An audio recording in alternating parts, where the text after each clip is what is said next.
প্রিয় দেশবাসী, যে যেখান থেকে দেখতেছেন, আপনার দেশে প্রবাসে যে যেখান থেকে দেখতেছেন, আপনাদেরকে সকলকে আসসালামু আলাইকুম ওয়া রাহমাতুল্লাহ বারাকাতু। আমি আজকে যে বিষয়গুলো নিয়ে ভিডিও করতেছি, আপনারা প্লিজ যদি ভালো লাগে অবশ্যই সাবস্ক্রাইব করবেন, লাইক করবেন এবং কি কমেন্ট করবেন।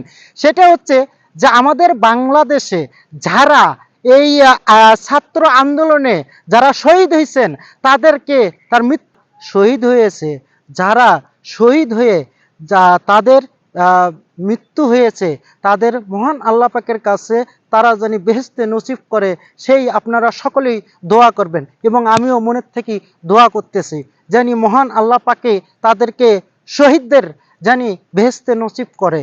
এবং যারা ছাত্র আন্দোলনে যারা সাধারণ মানুষ, কৃষক থেকে শুরু করে রিক্সাওয়ালা, ড্রাইভার, যারা এই ছাত্র আন্দোলনের সাথে এই আন্দোলনে যোগ দিছে, তাদেরকে অসংখ্য সালাম এবং স্যালুট জানাই। এই আন্দোলনের মধ্য দিয়ে এই সরকারের লাস্টে দিয়ে পতন হয়ে একদম দেশ ছেড়ে পলাই গেল। আমার কাছে এবং আপনাদের কাছে সবার কাছে একটাই প্রশ্ন, যেহেতু চলেই যাবে, তাহলে সাধারণ ছাত্র কেন গুলি করে হত্যা করা হলো?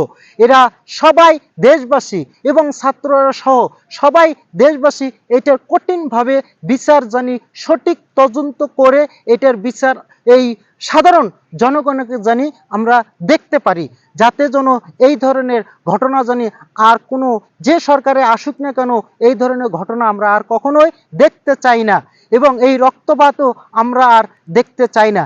যারা আবারও বলছি, যারা এই ছাত্র আন্দোলনের সাথে, যারা এই ছাত্রদের সাথে সঙ্গী হয়েছে, যাদের সাথে কাঁধে কাঁধ মিলে এই অংশগ্রহণ করছে এই আপনার আন্দোলনের সাথে, যারাই আপনারা সকলেই তোদের সাথে এবং সঙ্গী হয়েছেন, তাদেরকে সকলকে আমার তরফ থেকে এবং সমস্ত প্রবাসীর পক্ষ থেকে আপনাদেরকে সকলকেই স্যালুট জানাই। প্রিয় প্রবাসী ভাইরা, আমি একজন নিজেই প্রবাসী, যেহেতু আমি একজন প্রবাসী, সেহেতু সেই কাতার, দুবাই, সৌদি এবং মিডল ইস্ট থেকে শুরু করে এবং ইউরোপ পর্যন্ত যে প্রবাসী ভাইরা আছে, অবশ্যই আপনাদের কাছে একটাই অনুরোধ, যেন আমরা এই দেশের অর্থনীতিকে আবারও ঘুরে দাঁড়াইতে পারি।